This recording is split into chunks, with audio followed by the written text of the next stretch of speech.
پھر آگے فرمایا اعمل ما شئت کما تدین تدان، کر لے جو کرنا ہے جیسی کرے گا۔ پھر قرآن کی یہ آیتیں سمجھا رہی ہے فَمَن يَعْمَلْ مِثْقَالَ ذَرَّةٍ خَيْرًا يَرَهُ، جو ذرہ بھر نیکی کرے گا، بھلائی کرے گا، وہ دیکھے گا۔ وَمَن يَعْمَلْ مِثْقَالَ ذَرَّةٍ شَرًّا يَرَهُ، کہ جو ذرہ بھر برائی کرے گا وہ بھی دیکھے گا۔ یہ اتنا شاندار جمعے کا پیغام ہر جمعے خطبے میں دیا جاتا ہے۔ اللہ کرے یہ دل کی گہرائیوں میں اتر جائے، دروازہ بند کر کے، اندھیرا کر کے، اکیلے میں گناہ کرنے والا سوچے کہ ٹھیک ہے دنیا میں کوئی نہیں دیکھ رہا مگر میرا رب دیکھ رہا ہے، مجھے اس ذرہ بھر گناہ کا بھی جواب دینا پڑے گا۔ لوگ کہتے ہیں چھوٹی سی بات ہے یار، چھوٹا سا گناہ ہے، ٹھیک ہے چلتا ہے، سبھی تو کرتے ہیں۔ نہیں جناب، وہ نقطہ نواز ہے، وہ معاف کرنے پہ آئے تو 100 بندوں کے قاتل کو معاف کر دے، اور وہ پکڑنے پہ آئے تو ایک نقطے پر پکڑ فرما۔ ہمیں ڈرنا ہوگا، ہمیں خوف اپنے دل میں طاری کرنا ہوگا، کیونکہ یہ گناہ میری آخرت میں میری پکڑ کا سبب بن سکتا۔ بالکل اسی طرح چھوٹی چھوٹی نیکیاں سمجھ کے چھوڑ دیتے ہیں، یار سنت غیر موقدہ ہی ہے نا، نفل ہی تو ہے نا، سنت ہی تو ہے نا، ٹھیک ہے درود پڑھنا چاہیے، نہیں پڑھا تو کوئی بات نہیں۔ ارے یار کون اجتماع میں جائے، کون درس میں بیٹھے، صدقہ دینا کوئی واجب تو نہیں، زکوٰۃ تو پوری دیتا ہوں، چھوٹی چھوٹی نیکیاں سمجھ کر چھوڑتے ہو۔ ارے وہ تو کتے کو پانی پلانے والے کو اس سبب سے بخش دیا کرتا ہے، راستے سے پتھر ہٹانے والے کو بخش دیا کرتا ہے۔ فرمایا نا البر لا یبلا، نیکی پرانی نہیں ہوگی، کرتے جایا کرو۔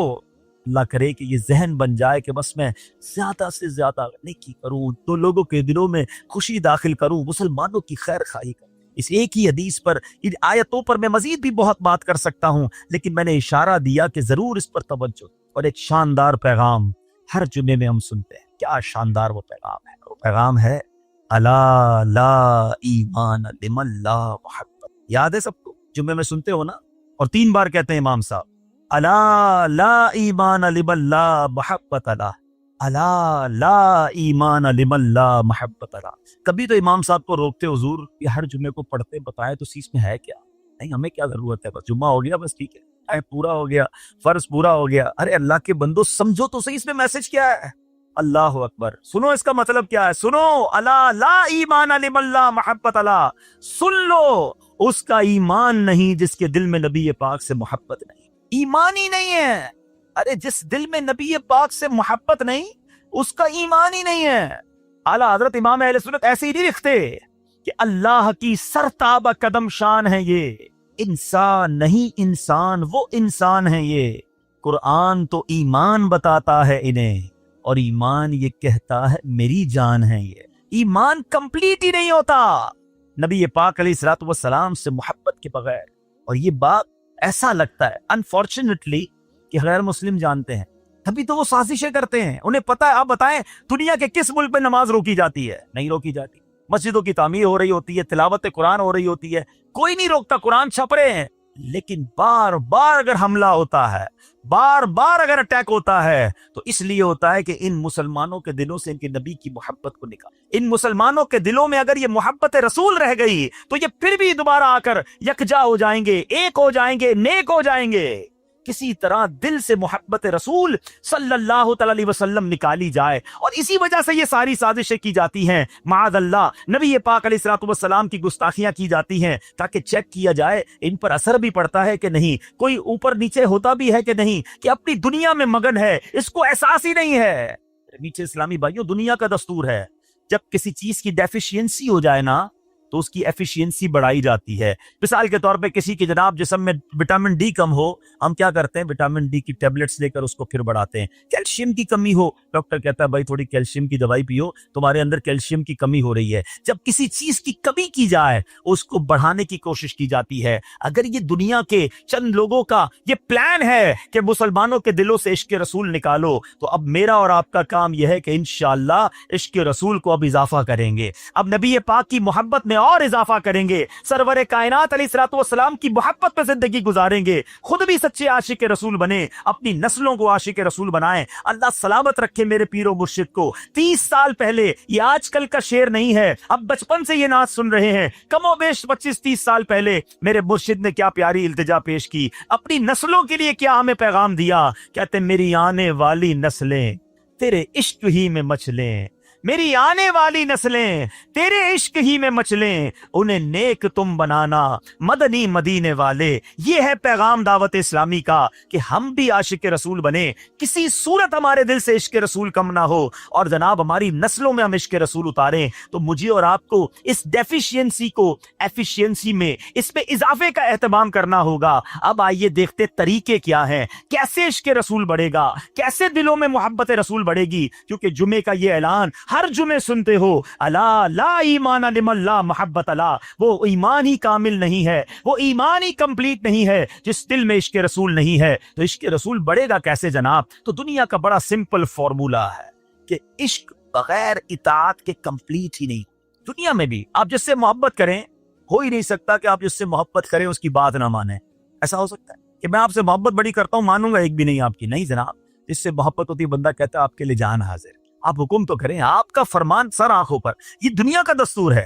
تو اگر آپ واقعی نبی پاک سے محبت کرتے ہیں یا سچے عاشق رسول بننا چاہتے ہیں تو پھر فرمان رسول پر عمل کرنا ہوگا، نبی پاک کے طریقے پر عمل کرنا ہوگا، اطاعت رسول کرنی ہوگی، تبھی آپ سچے عاشق رسول کہلائیں گے۔ یہ ہو نہیں سکتا کہ ایک طرف تو میں نعرہ لگاؤں کہ غلامی رسول میں موت بھی قبول ہے، اور دوسری طرف نبی پاک کا طریقہ قبول نہ ہو، نہ سچ قبول ہو، نہ مسلمانوں کی خیر خواہی قبول ہو، معاذ اللہ، نہ سنتیں قبول ہو، نہ نماز قبول ہو۔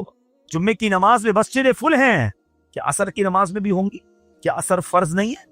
کیا مغرب فرض نہیں ہے؟ کیا عشاء فرض نہیں ہے؟ میرے آقا فرماتے ہیں جعلت قرۃ عینی فی الصلاۃ، کہ نماز میں میری آنکھوں کی ٹھنڈک ہے۔ ان گستاخان رسول کو یہ جواب دینا ہے کہ تم جتنی نبی پاک علیہ الصلوۃ والسلام کی معاذ اللہ شان میں گستاخی کرو گے، دنیا میں تو نیست و نابود ہو ہی جاؤ گے، مگر تم دیکھو گے کہ تمہارا ہر قدم ہمارے عشق رسول میں اضافے کا باعث بنے گا، ہمارے انشاءاللہ نبی پاک کے قریب ہونے کا باعث بنے گا۔ آؤ نیت کریں کہ آج کے بعد ہماری کوئی نماز قضا نہیں ہوگی، آج کے بعد زندگی نبی پاک کی سنتوں کے مطابق گزرے گی۔ میرا چہرہ، میرا لباس، میرا کردار بتائے کہ میں کس کا امتی اور کس کا عاشق ہوں۔ ارے مجھے بتانا کیوں پڑے میں کس کا امتی ہوں، مجھے دیکھ کر پتا چل جائے۔ وہ شاعر لکھتے ہیں نا، فنا اتنا تو ہو جاؤں میں تیری ذات عالی میں، حضور فنا اتنا تو ہو جاؤں میں تیری ذات عالی میں، جو مجھ کو دیکھ لے اس کو تیرا دیدار ہو جائے۔ اللہ پاک نبی پاک علیہ الصلوۃ والسلام کے سچے عاشقوں میں ہمیں شامل فرمائے۔ جمعے کا دن ڈھونڈ کر نیکیاں کرنے کا دن ہے، تو ہمیں جمعے کے دن مزید نیکیاں کرنے کی اور اچھی نیتیں کرنے کی توفیق عطا فرمائے۔ درود پاک پڑھنے کے بے شمار فضائل و برکات ہیں۔ بہت ہی خوبصورت کتاب مکتبۃ المدینہ کی 40 اطار، اس کی دوسری قسط صفحہ نمبر 11 میں حدیث پاک نمبر 11 ہے، من صلی علیہ او سأل لی الوسیلۃ حقت علیہ شفاعتی یوم القیامہ۔ میرے آقا فرماتے ہیں جس نے مجھ پر درود شریف پڑھا یا اللہ پاک کی بارگاہ میں میرے لیے وسیلے کی دعا کی، قیامت کے دن اس پر میری شفاعت ثابت ہو گئی۔ تو درود پاک پڑھنا یہ شفاعت مصطفیٰ صلی اللہ علیہ وسلم حاصل کرنے کا بڑا پیارا طریقہ ہے۔ محبت کے ساتھ با آواز بلند درود پاک پڑھ لیں، صلو علی الحبیب صلی اللہ تعالی علی محمد صلی اللہ علیہ وسلم۔ الحمدللہ ہماری کوشش ہوتی ہے ہم قرآن مجید فرقان حمید کی خوبصورت پیاری آیتوں کو سمجھیں، تلاوت کریں، اس کی تفسیر جانیں اور قرآن کی باتیں کریں۔ آج ایک بنی اسرائیل کی عجیب و غریب بیماری کا ذکر سنیں گے۔ اللہ نے قرآن مجید نے اس کو بیان کیا، اور بدقسمتی سے وہ بیماری، وہ ڈیزیز آج ہمارے درمیان بھی پائی جاتی ہے۔ تو یوں سمجھیے کہ یہ ہمارے لیے بھی بڑی ریلیونٹ ہے، ہمیں بھی بہت غور سے اس کو سننا ہے کہ کہیں ہم میں سے کسی کے اندر یہ بری بیماری نہ لگ جائے۔ اور یہ بیماری ان کو کیوں لگی، قرآن نے اسے بھی بیان۔ اللہ کریم قرآن مجید میں ارشاد فرماتا ہے، پارہ نمبر 1 ہے، سورہ بقرہ آیت نمبر 74، ارشاد ہوتا ہے بسم اللہ الرحمن الرحیم، ثم قست قلوبکم من بعد ذلك فهي كالحجارة او اشد قسوة وان من الحجارة لما يتفجر منه الانهار وان منها لما يشقق فيخرج منه الماء وان منها لما يهبط من خشية الله وما الله بغافل عما تعملون۔ اب اس آیت کا ترجمہ کیا ہے؟ آسان ترجمہ قرآن کنز العرفان۔ پھر اس کے بعد تمہارے دل سخت ہو گئے تو وہ پتھروں کی طرح ہے، بلکہ اس سے بھی زیادہ سخت ہو گئے، اور پتھروں میں کچھ تو وہ ہیں جن سے ندیاں بہہ نکلتی ہیں، اور کچھ وہ ہیں کہ جب پھٹ جاتے ہیں تو ان سے پانی نکلتا، اور کچھ وہ ہیں جو اللہ کے ڈر سے گر پڑتے ہیں اور اللہ تمہارے اعمال سے ہرگز بے خبر. یہ جو آخری آیت کا حصہ ہے نا، یہ تو سمجھ لے یہاں لکھا ہونا چاہیے. کیا فرمایا؟ وَمَا اللَّهُ بِغَافِلٍ عَمَّا تَعْمَلُونَ. جان لو کہ اللہ تمہارے اعمال سے ہرگز بے خبر نہیں ہے. جو کچھ ہم کر رہے ہیں نا، سب اللہ دیکھ رہا ہے. ہم بعض اوقات لوگوں سے، رشتہ داروں سے، دوستوں سے چھپانے کی کوشش کر رہے ہوتے ہیں.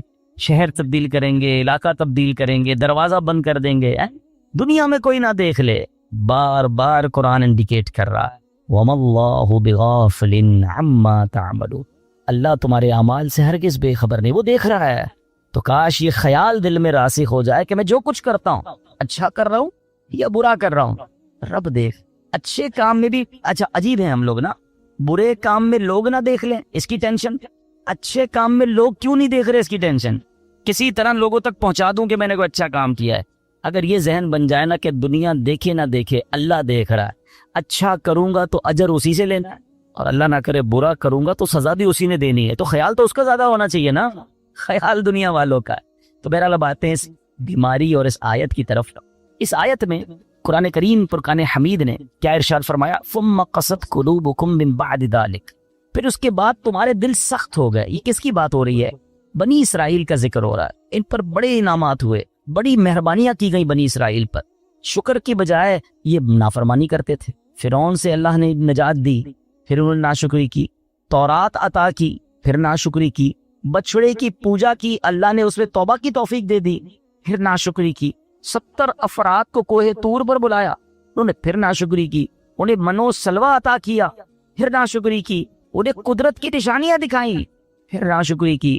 اللہ پاک کی نافرمانیوں میں مصروف رہے، ایک کے بعد ایک نافرمانی، ایک کے بعد ایک گناہ کرتے رہے، یہاں تک کہ ان کے دل سخت ہو گئے.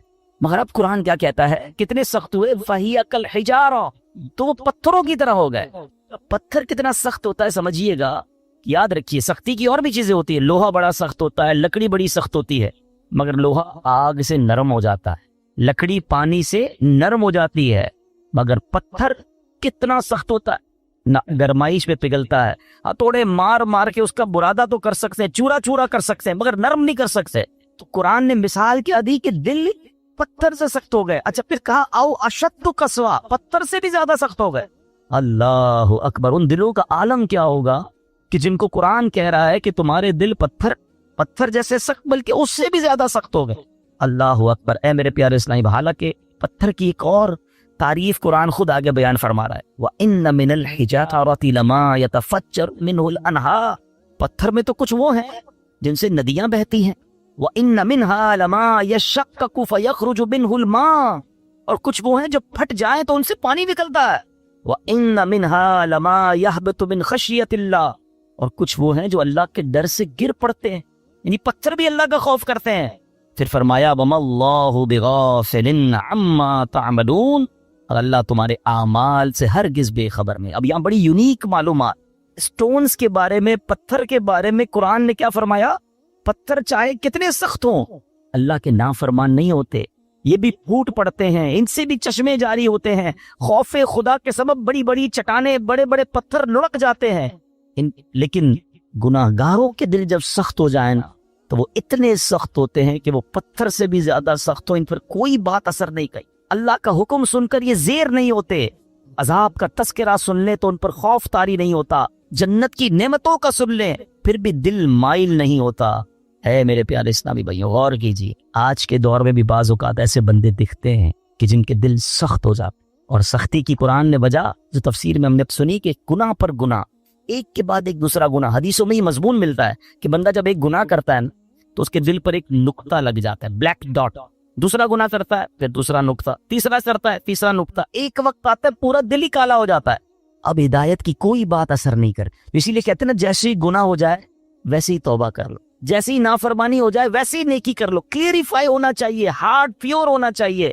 آنسو بہایا کرو اللہ کی بارگاہ میں کہ یہ دلوں کو دھو دیتا ہے، دلوں کو صاف کرتا ہے. بندہ خوف الہی سے لرزتا رہے.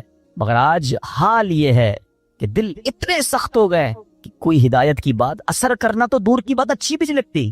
آج کے دور میں کسی سے اچھی بات کرو، قرآن کی بات کرو، دین کی بات کرو، لڑنے لگ جاتا ہے مسلمان ہو کر. یہ کیا ہر وقت بات یہ لگائی بھی ہے؟ کیوں بھائی اللہ رسول کی بات کرتے ہو، ہم کوئی اور بات کر رہے ہیں. خود سوچیں، ہمیں ہر اس شخص کو سوچنا چاہیے کہیں دل سختی کی طرف تو نہیں جا رہا۔ اچھا، اب پتھروں میں شعور ہوتا ہے، یہ بڑی عجیب بات آج ہم نے سنی، شاید بہت ساروں کے لیے نئی بات ہوگی۔ مفتی احمد یار خان نعیمی بہت بڑے مفسر قرآن ہیں، فرماتے ہیں اس سے معلوم ہوا کہ پتھروں میں بھی شعور ہوتا ہے۔ یہ الگ بات ہے کہ ہمیں ان کے شعور کی خبر نہیں ہوتی۔ قرآن میں ایک اور جگہ اللہ نے ارشاد فرمایا، اور داؤد کے ساتھ پہاڑوں اور پرندوں کو تابع بنا دیا کہ وہ پہاڑ اور پرندے تسبیح کرتے ہیں۔ ہاں، پرندے تو تسبیح کرتے ہیں، پہاڑ بھی اللہ کی تسبیح کرتے ہیں۔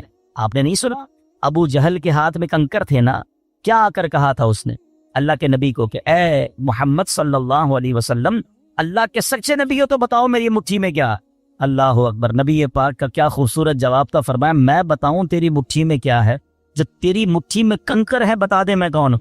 اور پھر کنکروں نے کلمہ پڑھنا شروع کر دی، تو پتہ چلا کہ پتھر بھی اللہ کی تسبیح کرتے ہیں۔ اور اللہ اکبر، اور احد پہاڑ کے بارے میں کون نہیں جانتا؟ اللہ آپ کو مجھے بار بار مدینہ پاک کی حاضری نصیب فرمائے۔ نبی پاک علیہ الصلوۃ والسلام، سبحان اللہ، آقا کے معجزات میں سے یہ معجزات ہے کہ جب نبی پاک مدینہ منورہ میں یا مکہ پاک میں سڑکوں پر کسی کے شاہراہ پر تشریف لے جاتے تو آس پاس کے پتھر نبی پاک کو سلام کیا کرتے۔ احد پہاڑ کے متعلق آقا نے فرمایا، احد پہاڑ ہم سے محبت کرتا ہے، ہم اس سے محبت فرماتے۔ پہاڑ نبی پاک سے محبت کرتا ہے، اور یہ کیسا خوبصورت پہاڑ ہے کہ نبی پاک علیہ الصلوۃ والسلام نے فرمایا کہ احد میرے ساتھ جنت میں جائے گا۔ اب یہاں علماء نے اور خوبصورت بات کی کہ پہاڑ نبی پاک سے محبت کرے تو جنت میں جائے، تو جب امتی محبت کرے تو اس کا تو عالم ہی کچھ اور ہوگا۔ تو محبت رسول یہ جنت میں جانے کا سبب ہے۔ مگر جو ہمارا ٹاپک ہے کہ اللہ کی عطا سے یہ پہاڑ، یہ پتھر بھی رب کی تسبیح کرتے ہیں، ان میں بھی شعور ہوتا ہے۔ اللہ اکبر۔ اور احد کے پہاڑ کی تو یہ فضیلت ہے کہ ایک جگہ نبی پاک علیہ السلام نے فرمایا، جب تم احد پہاڑ کے پاس آؤ فَكُلُوا مِن شَجَرِ، اس پر اگنے والے درخت کے پتے بطور تبرک کھا لیا کرو۔ اور پھر فرمایا اگرچہ احد پہاڑ پر اگنے والے درخت کے صرف کانٹے ہی ملے، اگر پتے نہ ملے تو کانٹے چبا لیا کرو۔ اب یہاں تبرک کی دلیل بھی ملتی ہے، بھائی کانٹا کھانے سے کیا فائدہ ہوگا، پتا کھانے سے کیا فائدہ ہو، مگر چونکہ یہ جنتی پہاڑ ہے تو آقا نے فرمایا اس سے کچھ نہ کچھ کھا لیا کرو، تبرک لیا کر۔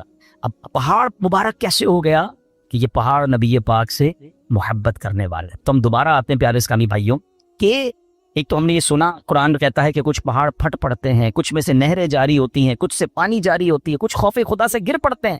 ایک بار امام ابو القاسم کشیری رحمۃ اللہ تعالی لکھتے ہیں کہ اللہ پاک کے ایک نبی کہیں سے گزر رہے تھے، آپ نے چھوٹا سا پتھر دیکھا، مگر اس چھوٹے سے پتھر سے مسلسل پانی بہ رہا، آپ بڑے حیران ہوئے۔ اللہ پاک نے اس پتھر کو بولنے کی طاقت عطا فرمائی، اور پتھر کہتا ہے کہ اے اللہ پاک کے نبی، جب سے میں نے سنا ہے معلوم ہوا ہے کہ جہنم کا ایندھن آدمی اور پتھر ہے۔ قرآن کہتا ہے نا، اے ایمان والو اپنے آپ کو اپنے گھر والوں کو جہنم کی آگ سے بچاؤ جس کا ایندھن آدمی اور پتھر ہے۔ تو ہم آدمیوں پر تو پتہ نہیں اثر ہوا نہیں ہوا، وہ پتھر کہتا ہے جب سے مجھے معلوم ہوا ہے کہ جہنم میں پتھر ڈالے جائیں گے، جب سے میں رو رہا ہوں، جب سے خوف خدا کی حالت سے میری حالت بری ہے، اور یہ جو میرے اندر سے آپ پانی نکلتا دیکھ رہے ہیں یہ خوف خدا کے باعث ہے۔ آپ اللہ کے نبی تھے، آپ نے اللہ کی بارگاہ میں دعا کی اور اللہ پاک نے یا اللہ اس پتھر کو جہنم سے محفوظ فرما، دعا قبول ہو گئی۔ اب چلے جائے کہیں واپس آئے تو پھر اس پتھر سے پانی نکل رہا تھا، تو آپ نے کہا کہ اب تو تمہیں جہنم سے آزادی کی خوشخبری مل گئی، پھر کیوں رو رہے ہو؟ پتھر کو اللہ نے پھر قوت گویائی دی، کہتا ہے ذالک کان بکاء الحزن والخوف وہذا بکاء الشکر والسرور، کہتے حضور پہلے جو آنسو تھے وہ غم اور تکلیف کے تھے، اب جو آنسو ہیں وہ خوشی کے آنسو ہیں کہ اللہ نے جہنم سے آزاد۔ تو یہ اللہ کی مخلوقات ہیں، اللہ پاک، یہ دنیا میں ہر طرف رب کا ذکر ہو رہا ہے، یہ اشرف المخلوقات کہلانے والا ہی غافل ہو جاتا ہے، حالانکہ ہم مجھے اور آپ کو بنایا ہی اللہ کی عبادت کے لیے۔ دیکھیں نا، ہر چیز کے بارے میں ہم یہ جاننے کی کوشش کرتے ہیں what is the reason of the creation. Mobile کیوں بنا ہے؟ بات کرنے کے لیے بنا ہے، اگر اس میں بات کرنے کی صلاحیت ختم ہو جائے، کوئی فنکشن نہ چلے، کیا کریں گے؟ موبائل کا گاربیج کر دیں گے نا۔ پین کیوں چلتا ہے؟ پین کیوں بنا؟ لکھنے کے لیے، لکھنا ہی نہ انک ختم ہو جائے، کیا کرتے ہو؟ پھر بھی لگاتے ہو، پھینک دیتے ہیں۔ جو چیز جس لیے بنائی گئی اگر وہ کام نہ کرے تو اسے ڈسپوز کر دیا جاتا ہے۔ ہمیں کیوں بنایا گیا ہے؟ کبھی سوچا آپ؟ قرآن بتائے گا نا، ہمیں بنایا اللہ نے، تو اللہ ہی فرمائے گا نا کیوں بنایا، واٹ از دا ریزن۔ قرآن میں رب فرماتا وما خلقت الجن والانس الا لیعبدون، ہم نے نہیں بنایا انسان اور جنات کو، بس دیر از اونلی ون ریزن، الا لیعبدون، ہم نے اپنی عبادت کے لیے بنایا۔ یعنی میں اور آپ بنے اللہ کی عبادت کے لیے، کام کچھ اور کر رہے ہیں۔ نمازیں ہماری قضا ہو رہی ہیں، روزے بہت بڑی تعداد میں لوگ نہیں رکھ رہے، اللہ کی عبادت سے دور، حالانکہ بنایا اس لیے گیا۔ اور یہ پتھر کا واقعہ آپ نے سنا کہ یہ اس لیے رو رہا ہے کہ کہیں جہنم میں ڈال نہ دیا جائے. کبھی ہمارے آنسو بہے, کبھی ہمیں یہ خیال آیا کہ کہیں مجھے جہنم میں نہ ڈال دیا جائے, کہیں مجھے ایندھن نہ بنا دیا جائے جہنم کا. اللہ اکبر. اب آئیے بیان میں, جیسے میں نے شروع میں کہا کہ ایک بیماری کا ذکر ہوگا, اللہ اس بیماری سے بچائے, اور وہ بیماری ہے دل کی سختی. کیا کہا قرآن نے؟ ثم قست قلوبکم من بعد ذلک فہی کالحجارۃ او اشد قسوہ. پھر اس کے بعد تمہارے دل سخت ہو گئے تو وہ پتھروں کی طرح ہیں, بلکہ ان سے بھی زیادہ ہیں. اب دل کتنا اہمیت, کتنا امپورٹنٹ پارٹ ہے ہماری باڈی کا. پیارے آقا علیہ الصلوۃ والسلام حدیث پاک میں ایک جگہ ارشاد فرماتے ہیں, جسم میں ایک خون کا لوتھڑا ہے, وہ ٹھیک ہو جائے سارا جسم ٹھیک ہو جائے, اور جب وہ لوتھڑا بگڑ جائے گا تو سارا جسم بگڑ گا. سن لو, وہ لوتھڑا, وہ پارٹ آف دا باڈی بدعا کیا ہے؟ وہ قلب ہے, وہ دل ہے. تو دل کا خیال میڈیکلی تو لوگ رکھ رہے ہیں یار, کولیسٹرول نہ ہو جائے, ہارٹ اٹیک نہ ہو جائے, بلڈ پریشر نہ ہو جائے, والوز بند نہ ہو جائیں, وینز کھلی رہیں, بڑا خیال ہے. ٹھیک ہے, یہ تو ظاہری اس دل کی کیفیت ہے نا, مگر اگر اس دل میں ایمانی نہ ہو, اس دل میں معاذ اللہ سختی آ جائے, ہدایت کی کوئی بات ہی اثر نہ کرے, یہ دل معاذ اللہ غیبت, چغلی, بغض, کینہ, تکبر اور برائیوں کی آماجگاہ بن جائے, تو یہ تو برباد کر دے گا نا, ایمان برباد کر دے گا. ہمیں جان لینے والے مرض کا ڈر ہے, ہم ڈسکس بھی کرتے ہیں, ڈاکٹر کے پاس بھی جاتے ہیں, ٹیسٹ بھی کراتے ہیں, ادھر آپ بتائیں ہارٹ اٹیک نہ ہو, میری باڈی ٹھیک ہے, کتنی ایکسرسائز کرنی ہے, everybody talk about it. وہ کیوں؟ کہ جان چلی جائے گی نا. مگر مجھے بتاؤ, جان جانا زیادہ خطرناک ہے یا ایمان جانا زیادہ خطرناک ہے؟ جان تو ویسے ہی جانی ہے, آج نہیں تو کل چلی جائے گی, مرنا تو ہے ہی, اس سے تو کوئی نہیں بچ سکتا. مگر ایمان سلامت لے کر قبر میں جانا یہ زیادہ ضروری ہے نا. تو یہ حدیث بھی بتا رہی ہے, قرآن کی آیتیں بھی بتا رہی ہیں کہ دل صاف ہونا چاہیے, دل اللہ کی رحمتوں کے نزول کی جگہ ہونی چاہیے. مگر جن کے دل سخت ہو گئے ہیں وہ غور کریں. اب آئیے میرے پیارے اسلامی بھائیوں, حدیث پاک, یہ دل کی سختی سزا کتنی بڑی ہے. اللہ کے نبی علیہ الصلوۃ والسلام فرماتے, ترمذی شریف کی حدیث ہے, ان ابعد الناس من اللہ قلب القاسی. فرماتے سخت دل والا سب سے بڑھ کر اللہ سے دور ہے. Nobody talk about it. کوئی بات ہی نہیں کرتا, ارے دل سخت ہے, یہ دل نرم ہے. اگر دل سخت ہو گیا نا تو پھر اللہ سے سب سے زیادہ دور وہ ہو جائے گا. حضرت مالک بن دینار جیسی عظیم ہستی کا فرمان سنو, فرماتے بندوں کو جو سزائیں دی جاتی ہیں ان میں سب سے بڑی سزا یہ ہے کہ بندے کا دل سخت کر دیا. ہائے ہائے, نہ نماز میں دل لگے, نہ تلاوت میں دل لگے, نہ دعا میں آنسو بہیں, ہیں نہ ہدایت کی بات اچھی لگے. لوگ نعتیں سن کر رو رہے ہوتے ہیں اور ہم کہتے ہیں بند کرو یار, مزہ نہیں آ رہا. یعنی کوئی اچھی بات دل پر اثر نہیں کر رہی, تو چیک کرو یار یہ دل سخت تو نہیں ہو گیا, دروازہ تو بند نہیں ہو گیا. یہ سب سے بڑی سزا ہے. حضرت مالک بن دینار کہتے ہیں بندے کو جو سب سے بڑی سزا دی جاتی ہے وہ اس کا دل سخت ہو جاتا. کسی مسلمان کو تکلیف میں دیکھ کر ہمیں تکلیف محسوس کیوں نہیں ہو رہی ہے؟ کوئی بیچارہ غریب پریشان ہے, اس کو دیکھ کر مجھے فیل کیوں نہیں ہو رہا؟ اگر ہو رہا ہے اللہ کا شکر ادا کریں. اگر مسجد میں آنے کو جی چاہتا ہے اللہ کا شکر ادا کریں, اور مسجد میں آ کر بھاگنے کو جی چاہتا ہے, there is something wrong in your heart. اس سے بڑھ کر رحمتوں والی جگہ کون سی ہے؟ ہونا کیا چاہیے, اللہ کے گھر میں آؤ تو پیس, سکون, مزہ آ جائے. مگر کچھ لوگ مسجد میں آ کر بھی بے چین, آخر میں آئیں گے سب سے پہلے جانے کی کریں گے. خود سوچئے کیوں مجھے بے چینی ہوتی ہے؟ موبائل پر گھنٹوں بیٹھ جاؤں گا, دوست کے ساتھ چائے پینے گھنٹوں بیٹھ جاؤں گا, اللہ کے گھر میں مجھے تکلیف کیوں ہو رہی ہوتی ہے؟ جب تک بیماری کو ڈائگنوس نہیں کریں گے نا پھر حل نہیں ہوگا. آج میں آپ کو علاج بھی بتاؤں گا. اب آئیے دل کی سختی کے اسباب, واٹ از دا ریزن. نبی پاک علیہ الصلوۃ والسلام فرماتے ہیں ذکر اللہ کے علاوہ زیادہ کلام نہ کرو, بے شک زیادہ باتیں کرنا دل کو سخت کر دے. یہ بہت جو بولتے رہتے ہیں نا, بہت بولتے رہتے ہیں, زیادہ باتیں نہیں, قلیل الکلام. اللہ کا ذکر کریں, تلاوت کریں, کم بول, کیونکہ زیادہ بولنے والا غلطیاں بھی زیادہ کرتا ہے. جھوٹ بھی نکل جائے گا, غیبت بھی نکل جائے گی, دل آزاری بھی ہو جائے گی, معاذ اللہ احساس نہیں ہوگا, علم نہیں ہوگا تو کلمہ کفر بھی نکل جائے گا. کم سوچ کے بولے. ایک جملہ سنا ہوگا آپ نے, پہلے تولو بعد میں بولو. ہم بول کے تول رہے ہوتے ہیں, پھر پچھتا رہے ہوتے ہیں, یار نہیں بولنا تھا, یار کیا بول دیا, یار مسئلہ ہو گیا, جھگڑا ہو. پہلے سوچ لیتے ہیں نا. آپ کے کسی بھی باڈی پارٹ کے گرد گارڈ نہیں بٹھائے گئے. یہ زبان ہے جس کو 32 گارڈ کا پہرا دیا گیا. 32 دانت کے پیچھے زبان ہے نا, مگر جب یہ چلتی ہے سارے گارڈز پیچھے چھوڑ کر کسی کا دل توڑتی ہے, کسی کا سر پھوڑتی ہے, کسی کے خاندان برباد کر دے. سوچئے زیادہ بولنا دل کو سخت کر دے. یوں ہی زیادہ ہنسنے سے بھی دل سخت ہو جاتا ہے. حدیث پاک میں ہے ان کثرت الضحک تمیت القلب, بے شک زیادہ ہنسنا دل کو مردہ کر دے. ہر وقت ہنسی مذاق, کچھ لوگ ہوتے ہیں جن کا کام ہی ہوتا ہے, ہر وقت نہیں ہوتا. کبھی کبھی مزاح کرنا اور ہے, مگر ہنسی مذاق میں بھی دل آزاری کی اجازت نہیں ہے نا. اب مسکرانے والی بات کریں, اچھی بات ہے, لیکن ہر وقت نیکی کام میں لگے ہوئے ہیں اور پھر جھوٹ بول بول کے ہنسا رہے ہیں. یہ دل کو مردہ کر دے. اچھا پھر زیادہ کھانا، بالخصوص حرام حلال کی پرواہ کیے بغیر کھاتے چلے جانا، یہ بھی دل کو مردہ کر. تو اللہ کرے کہ یہ بھی ہمیں سمجھ آ جائے. آپ جب بھی دیکھ لیں آپ زیادہ کھائیں گے، آپ کو عبادت کو جی نہیں چاہے گا، آپ کو نیند آنے لگے گی، سستی ہو جائے گی. رمضانوں میں لوگ زیادہ عبادت کرتے ہیں، جو کم کھاتے ہیں آپ دیکھیں وہ عبادت زیادہ کر رہے ہوں. تو کم کھانا اور حرام سے تو پہلے ہی بچنا ہے، حلال ہی کھانا ہے. اور دل کو سب سے زیادہ جو نقصان دینے والی چیز ہے نا، موسٹ ڈینجرس، وہ ہے گناہ. گناہ کا جو سائیڈ افیکٹ ہے نا، جو گناہ چھوٹا ہو یا بڑا، جتنا بڑا گناہ ہوگا وہ اتنا دل کو افیکٹ کرے گا، مگر ہر گناہ دل کو ڈیمیج ضرور کرتا ہے. اس میں روحانیت کم کرتا ہے. اس کے اندر یہ سمجھیے برائی، جیسے جیسے برا ہوتا برائی کرتا جائے گا، پھر کچھ لوگوں کی کنٹینیو عادت ہوتی ہے برائی کی، وہ دل کو سخت.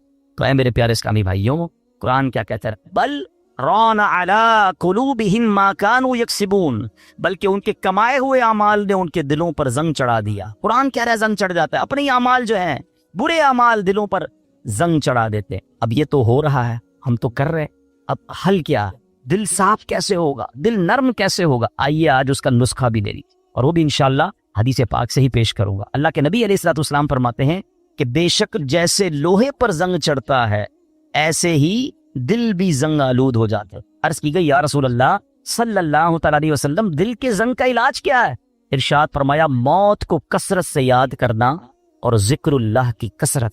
اللہ کا ذکر یہ دل کا زنگ دور کرتا ہے. تلاوت قرآن یہ دل کا زنگ دور. آپ کو کبھی کبھی مزہ نہیں آئے گا، یہ بھی میں آپ کو بتا دیتا ہوں، پہلے سے بتا دیتا ہوں کہ جس کے دل میں پرابلم ہوتی ہے نا، وہ جیسے ہی ذکر اللہ کرے گا اس کو نیند آنے لگی، تلاوت کرے گا بوریت شروع ہو جائے گی، مسجد میں آئے گا ٹینشن شروع ہو جائے گی. اب آپ کو میں ایک فارمولہ دے دیتا ہوں. پہلے ذہن بنا لے کہ مجھے دل صاف کرنا ہے، مجھے گناہوں کا یہ زنگ اتارنا ہے، مجھے اللہ کی معرفت اپنے دل میں چاہیے. تو اب حل کیا ہوگا؟ اب اس کو دنیا کی اگزامپل سے سمجھاتا ہوں. مثال کے طور پہ کسی کو بخار ہو جائے ہے اور کوئی وائرس لگ جائے، کھانا اچھا نہیں لگے گا، پانی اچھا نہیں لگے گا، چائے اچھی نہیں لگے گی، جوس اچھا، گھر والے بیچارے سوپ بنا کے دیں گے، نہیں کھانا ہے، منہ کڑوا ہو جاتا ہے. آپ کیا کرتے ہیں؟ اچھا نہیں لگتا پھر بھی کھاتے ہیں. آپ کو یہ پتا ہے بیک آف دا مائنڈ کہ تھوڑے دنوں کی بات ہے، بلکہ فیملی اچھی نہیں لگتی، بچے اچھے نہیں لگتے. جب بندہ بیمار ہوتا ہے تو ہم بچوں کو گھر سے تو نہیں نکال دیتے، ہمیں پتا ہے طبیعت میری خراب ہے. تھوڑے دن کے بعد جیسے ہی بیماری ہٹے گی، کھانا بھی اچھا لگے گا، بچے بھی اچھے لگیں گے، ماحول سارا ٹھیک ہو جائے گا. پرابلم میرے اندر ہے، ہم کنٹینیو کھاتے ہیں. بالکل اسی طرح جب آپ کو ذکر الہی میں مزہ نہ آئے، تلاوت میں لطف نہ آئے، درود پاک میں وہ جو چاشنی ہے نہیں مل رہی، سجدوں کی لذت نہیں مل رہی، بھاگ نہیں جانا مسجد چھوڑ کے، عبادت کرنا چھوڑ نہ دیں، تسبیح رکھ مت دیجیے گا. یہ بیماری ہے جو آپ کو نہیں کرنے دے رہی، آپ کنٹینیو کرتے رہیں. ایک وقت آئے گا دل کا زنگ دور ہوگا، ہر ذکر الہی آپ کو مزہ دینے لگے، ہر سجدے میں آپ کو معرفت ملنے لگے گی، ہر تلاوت کا ذوق آپ کو ملتا رہے گا. آپ دعا کے لیے ہاتھ اٹھائیں گے، آپ کے آنسو بہنا شروع ہو جائیں گے، کیونکہ اس ٹائم تک آپ کو یہ کرنا پڑے گا تاکہ یہ دل کا زنگ دور ہو جائے. اور جب اللہ کے نبی نے فرما دیا ہے کہ موت کو کثرت سے یاد کرنا اور ذکر الہی دلوں کے زنگ کو دور کرتا ہے. ایک اور پرابلم یہ ہے، ہم موت بلائے بیٹھے ہیں، ہمارے سامنے جنازے اٹھ رہے ہیں، ہمارے سامنے لوگ دنیا سے جا رہے ہیں، ہم قبرستان جاتے ہیں، وہاں بھی لوگ فون پہ مستی مذاق کر رہے ہوتے ہیں. ارے پہلے کا دور کیسا تھا؟ جب جنازہ ہوتا تھا نا، میت کے رشتہ دار کو ڈھونڈنا مشکل ہو جاتا تھا. لوگ کہتے کیسے ڈھونڈے، سارے ہی رو رہے ہیں. اور سب کیوں روتے تھے؟ ان کو میت سے اتنا پیار نہیں ہوتا تھا، سب کو اپنی موت یاد آتی. وہ قبرستان دیکھ کر سمجھ جاتے تھے کہ ہم نے جانا ہے، مگر ہم موت بلائے بیٹھے. کبھی کبھی ان چیزوں کو یاد کرنا چاہیے. آگے سنیے، ایک مرتبہ ایک عورت بی بی عائشہ صدیقہ رضی اللہ تعالیٰ عنہا کی خدمت میں حاضر ہوئی، دل کی سختی کی شکایت کی. حضرت عائشہ نے فرمایا اکثری من ذکر الموت، موت کو کثرت سے یاد کرو.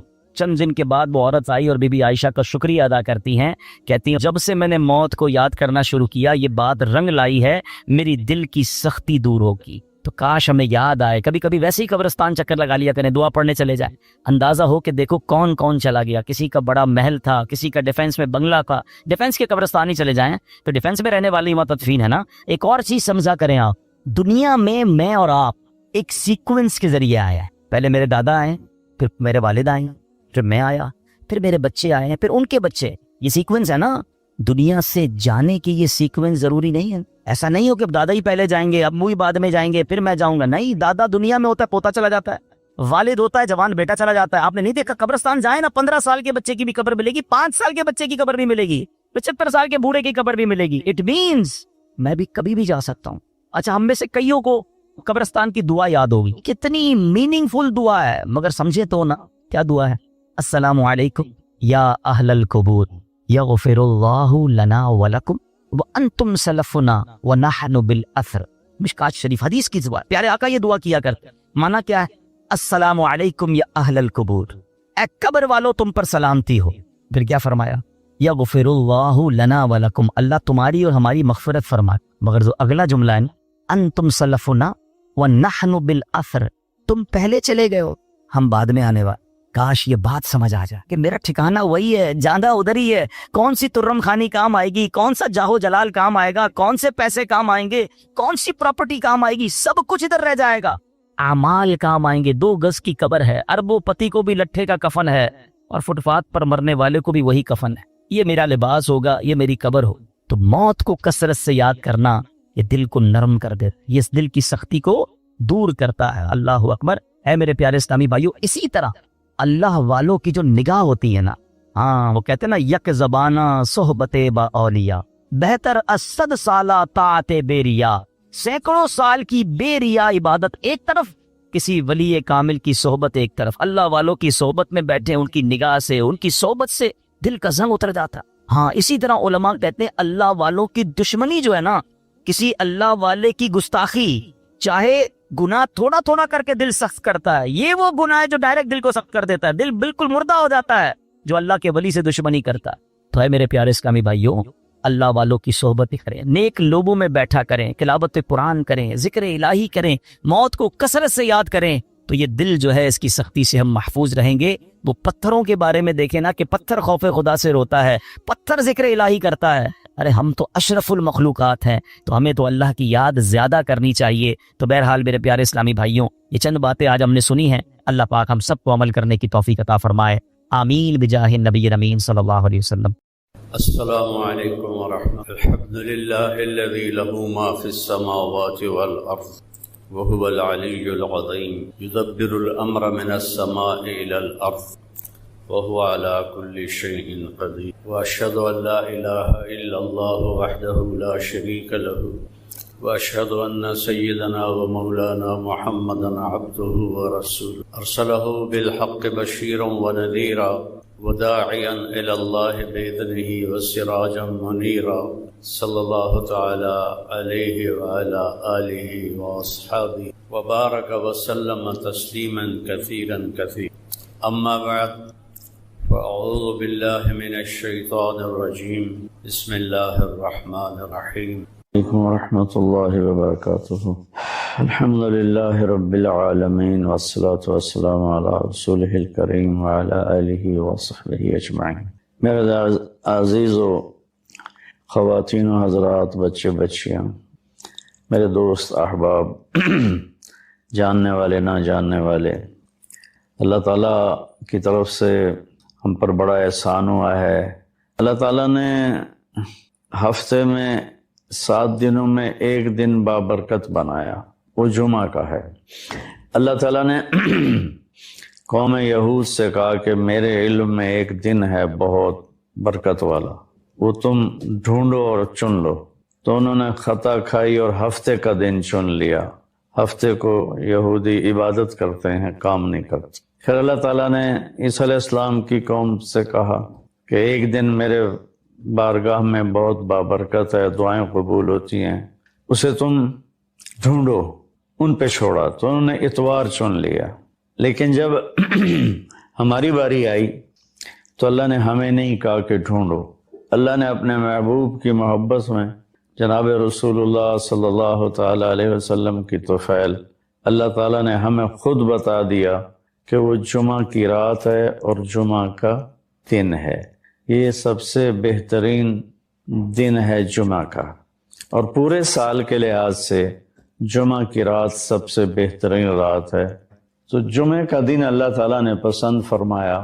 اس میں ایک گھڑی دعا کی قبولیت کی ہے، وہ چھپی ہوئی ہے.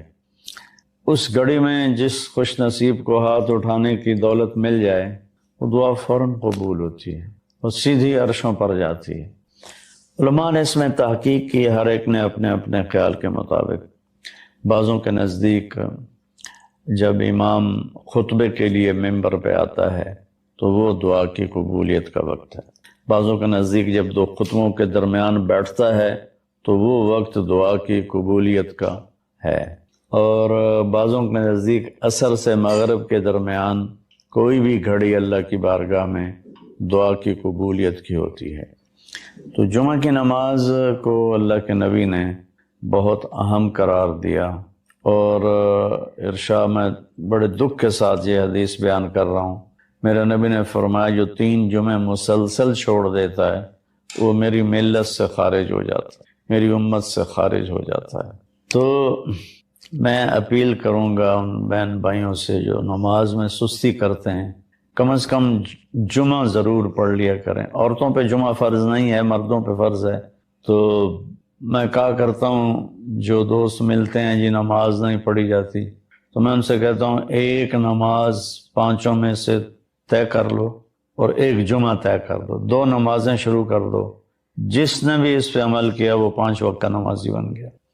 تو جمعہ کی نماز کے بعد جمعہ سے جمعہ تک کے جتنے گناہ ہوتے ہیں وہ اللہ تعالیٰ معاف فرما دیتے ہیں، اور جو جتنی جلدی جا کے بیٹھتا ہے امام کا خطبہ سننے کے لیے اس کو اتنا زیادہ اجر ملتا ہے کہ دن کا مبارک عمل ہے کثرت سے درود شریف پڑھنا، اور 300 دفعہ جو درود شریف پڑھ لیتا ہے وہ کثرت میں شمار ہو جاتا ہے، اوپر کی کوئی حد انتہا نہیں ہے۔ ہمارے ایک رشتہ دار تھے، وہ انتقال ہو گیا، اللہ ان کو درجہ بلند کرے۔ وہ روزانہ ایک دن میں 10,000 دفعہ درود شریف پڑھا کرتے تھے، ہر وقت تسبیح ان کے ہاتھ میں ہوتی تھی، اور روزانہ 10,000 دفعہ درود شریف پڑھا کرتے تھے۔ تو میرے بہن بھائیوں، میرے عزیزوں، اللہ تعالیٰ نے ہمیں ہر نماز کی بڑی اہمیت بتائی ہے، ہر نماز کی، لیکن خاص طور پر جمعے کی بڑی فضیلت ہے۔ اللہ نے جتنی تاکید قرآن میں کی ہے اور کسی کی اتنی تاکید نہیں کی۔ تارک علمہم فی الآخرہ بل ہم فی شک منہا بل ہم منہا عمون۔ یہ آخرت کے بارے میں اندھے ہیں، یہ موت کو اینڈ سمجھتے ہیں۔ موت تو ابتدائے زندگی ہے۔ مولا علی کا فرمان ہے الناس نیام اذا ماتوا انتبہوا، لوگ سوئے ہوئے ہیں، موت آئے گی آنکھ کھل جائے گی۔ ارے موت پہ آنکھ کھلے گی، آنکھ بند نہیں ہوگی، کھلے گی۔ اللہ تعالیٰ اقبال کی قبر روشن کرے۔ ایسا شاعر میں نے انگریزی بھی پڑھی، فارسی بھی پڑھی، عربی بھی پڑھی، اردو بھی پڑھی، اور شاعری کا ذوق بھی ہے۔ اقبال جیسا پیغام کوئی شاعر نہیں دے سکا۔ پیغام شاعری میں اس سے بھی ہو سکتا ہے بڑے لوگ ہوں، لیکن پیغام میں اس کو آج تک کوئی نہیں پکڑ سکا۔ وہ کہتا ہے تجھے کیوں فکر ہے اے گل، دل صد چاک بلبل کی، تو اپنے پیرہن کے چاک تو پہلے رفو کر دے۔ تو کیوں اوروں کے عیب دیکھتا ہے؟ پہلے اپنے آپ کو تو دیکھ۔ اپنے من میں ڈوب کر پا جا سراغ زندگی، اپنے من میں ڈوب کر پا جا سراغ زندگی۔ تو اگر میرا نہیں بنتا نہ بن، او بھیڑیا اپنا تو بن، تو اپنا بنے گا تو مجھے بھی پہچان لے گا۔ کس طرح ایک سپرم یہ وجود لے کے بیٹھا ہوا ہے، اور پھر دماغ سب سے کم جو سمجھا گیا ہے وہ دماغ کو سمجھا گیا ہے۔ وہ ایک گچھا ہے اور مغز ہے۔ مغز کھاتے ہو کہ نہیں کھاتے؟ بکری دے، اچھی دے، ساڑھے بجے تک کھاندے رہتے ہو۔ مغز دیکھا ہے تو اس کی کوئی شکل ہوتی ہے؟ تو اس میں خیالات کیسے پیدا ہوتے ہیں، اس میں جذبہ کیسے پیدا ہوتا ہے، اس میں محبت کہاں سے آتی ہے، نفرت کہاں سے آتی ہے، انتقام کہاں سے آتا ہے، غصہ کہاں سے آتا ہے، سخاوت کہاں سے آتی ہے، معاف کرنا کیسے آتا ہے، ایمان کیسے آتا ہے، محبت کیسے آتی ہے، انتقام کے جذبے کیسے آتے ہیں، درگزر کیسے آتا ہے، تواضع کیسے آتی ہے۔ اس گچھے سے میں کیا چیز ہے نہیں سمجھ سکے سائنس ڈاکٹر آج تک، یہ اتنا کچھ اندر کون بنا رہا ہے؟ حل اللہ تعالیٰ کہتا ہے اَإِلَٰهٌ مَّعَ اللَّهِ، وہ ہے کوئی میرے سوا؟ اَإِلَٰهٌ مَّعَ اللَّهِ، ہے کوئی اللہ کے سوا؟ اَإِلَٰهٌ مَّعَ اللَّهِ، ہے کوئی اللہ کے سوا؟ فَاسْتَبِرْ لِعِبَادَتِهِ هَلْ تَعْلَمُ لَهُ سَمِيًّا، جھک اپنے رب کے سامنے اور بتا مجھے تیرے رب جیسا کوئی ہے؟ تیرے رب جیسا کوئی ہے؟ آسمان کو تھاما، سورج کو چمکایا، چاند کو گہنایا، ستاروں کو جھلملایا، پانیوں کو بہایا، بادلوں کو اٹھایا، پہاڑوں کو گاڑا، سمندر کو کڑوا کیا، دریا کو میٹھا کیا۔ ھذا عذب فرات ھذا ملح اجاج ھذا عذب فرات سائغ شرابہ وھذا ملح اجاج، یہ میٹھا مزیدار، یہ کڑوا بدبودار۔ اور آپ کو پتا ہے کہ دنیا میں کڑوا پانی کتنا ہے اور میٹھا پانی کتنا ہے؟ 97% دنیا میں کڑوا پانی ہے اور 3% میٹھا پانی ہے۔ اور میٹھا ہمیں جہاں ایک طرف 97% کڑوا پانی ہو، 3% میٹھا، تو کہیں دنیا میں میٹھا پانی ملے گا؟ اور میرا اللہ کہتا ہے بینہما برزخ لا یبغیان، ہم نے بیچ میں پردہ ڈال دیا ہے۔ کڑوے کی طاقت نہیں کہ میٹھے پانی کو خراب کر سکے، اور میٹھے کی طاقت نہیں کہ طاقتور کی طرف کھنچ جائے۔ اپنی اپنی رو میں چلتے ہیں تاکہ میں اپنے بندوں کو اپنی نعمت کا احساس دلاؤں کہ سمندر جیسا کڑوا میں ساری دنیا کا پانی کر سکتا تھا، اور میں نے سمندر کو، کڑوے پانیوں کو ایسے کوئی اللہ نے دیوار نہیں کھینچی، کوئی پولیتھین نہیں لائی، کانکریٹ وال نہیں لائی، امر الگ ہو جا، الگ ہو جا۔ میٹھے کو الگ، 3% میٹھا پانی ہے ٹوٹل پوری دنیا میں، اور اب مزے، یہاں کنواں، یہاں نلکا کھودا کڑوا پانی، یہاں کھودا میٹھا پانی۔ خود میرے ڈیرے میں یہ قصہ ہوا ہے، ایک جگہ کھودا کڑوا پانی، 7 کھودا میٹھا پانی۔ اللہ کہہ رہا ہے مرج البحرین یلتقیان بینہما برزخ لا یبغیان، تیرا رب ہے جو ان 2 پانیوں کو چلاتا ہے پھر انہیں ملنے نہیں دیتا۔ اس کی سائنسی توجیہ کیا ہے کہ پانی کے مولیکیول اندر سکڑتے ہیں، دودھ کے مولیکیول باہر پھیلتے ہیں۔ اب 1 کپ دودھ ابالو تو باہر نکل جائے گا برتن سے، اور آدھا کلو پانی ابال دو وہیں ابلتا رہے گا، باہر نہیں نکلے گا، کہ اس کے مولیکیول اس طرح سکڑتے ہیں، اور ہر ایک کی جو سکڑنے کی کیفیت ہے وہ دوسرے سے جدا ہے، تو یہ آپس میں مل کے بھی نہیں مل سکتے کہ میرا بندہ میٹھا پانی پی سکے اور میرا شکر ادا کرے۔ اور پھر من کل تأکلون لحما طریا، پھر میں نے میٹھے پانی اور کڑوے پانی کو مچھلیوں سے بھر دیا، جاؤ شکار کرو، کھاؤ، مزے کرو۔ کتنی مچھلیاں کھائی جا رہی ہیں، وہ مکدی کوئی نہیں۔ وہ میں باربیڈوس گیا تو ادھر وہ نا اس میں وہ کیا ہوتے سب میرین، اس کی سیر کرواتے ہیں، تو میں تو پہلے بڑے شوق میں گیا بھائی چلو بھائی سمندر دیکھنا ہے، اور جب وہ نیچے گئی میں کہ اللہ ہے کوئی باہر کٹ رہے کتنے بڑھ گئے، وہ جائی جائے سمندر کی مٹی تک پہنچ گئی۔ میں کہا غلطی ہو گئی، ایک باری کٹ دے موڑنے میں ہم ایک باری کٹ دے۔ لیکن جو میں نے وہاں جہان دیکھا وہ میں کبھی نہ دیکھ سکتا اگر اس ڈر سے نہ گزرتا۔ اللہ اکبر میرے اندر سے نکلا، اللہ اکبر۔ یہ ہمارا مؤذن بھی کہتا اللہ اکبر اللہ اکبر، تو یہ ہمارا ایک عام اللہ اکبر اللہ اکبر۔ لوگ پتہ نہیں ہے اکبر کیا ہے، اکبر کیا ہے۔ اللہ اکبر کا ایک مطلب تو عام ہے کہ اللہ سب سے بڑا ہے، یہ ٹھیک ہے، لیکن اللہ اکبر کا اصل مطلب ہے کہ جتنی اللہ کی تعریف کر لو اللہ اس سے بھی بڑا ہے۔ یہ ہے اکبر کا صحیح مطلب، کہ ورنہ دیکھو نا اللہ کا مقابلہ زمین سے کرنا، زمین چھوٹی تھے اللہ بڑا ہے تو چگلانی گل ہو گئی۔ اس ساری کائنات ایک تنکی کی طرح ہے، وہ خالق ہے یہ مخلوق ہے، وہ رازق ہے یہ مرزوق ہے، وہ مالک ہے یہ مملوک ہے، وہ شہنشاہ ہے یہ غلام ہے۔ اللہ سے کسی کی نسبت ہو نہیں سکتی۔ آسمان چھوٹے اللہ بڑا ہے، زمین چھوٹی اللہ بڑا ہے، سمندر چھوٹے اللہ بڑا ہے، ٹھیک ہے ٹھیک ہے، لغوی لحاظ سے ٹھیک ہے، لیکن اصل مطلب ہے جتنی اللہ کی تعریف کر لو اللہ اس سے بھی بڑا ہے۔ میرا رب کہتا ہے 7 سمندر سیاہی بناؤ، لو کان البحر مدادا، میں 7 سمندروں میں پھرا ہوں، مجھے اس آیت کی طاقت کا اندازہ ہے۔ تم تو راوی دریا بھی نہیں ٹپے ہو، تو لو کان البحر مدادا، سمندر سیاہی بنا دو، والبحر یمدہ من بعدہ 7 ابحر، اور 7 سمندر کو سیاہی بنا دو، ولو ان ما فی الارض من شجرۃ اقلام، ساری دنیا کے جنگل کاٹ کے درخت کاٹ کے قلم بنا دو، اور پوری دنیا کی آدم کی نسل، جنات کی نسل، فرشتوں کی نسل، سارے نبی، سارے رسول، سارے پیغمبر سمندر کے کنارے بٹھا دو، اور میں کہوں لکھو اپنے رب کی تعریف، تو ایک دن آئے گا نبی بھی تھک جائیں گے، فرشتے بھی تھک جائیں گے، انسان بھی، جنات بھی، ہر شے، سمندر خشک ہو جائیں گے، قلم ٹوٹ جائیں گے، تیرے رب کی تعریف ایک ذرہ بھی ادا نہیں ہوگا، ایک ذرہ بھی ادا نہیں۔ بحر الکاہل 14,000 کلومیٹر لمبا ہے، اور فلپائن کے پاس 11 کلومیٹر گہرا ہے۔ اللہ کہتا ہے ختم ہو جائیں گے، تیرے رب کی تعریف ختم نہیں ہوگی۔ وہ میرے بیٹو، اللہ کو پہچانو، اللہ کو پہچانو۔ یہ پڑھو جو کچھ پڑھ رہے ہو، اس میں بھی سنسیئر ہو کے پڑھو، صرف ڈگری کے لیے نہ پڑھو۔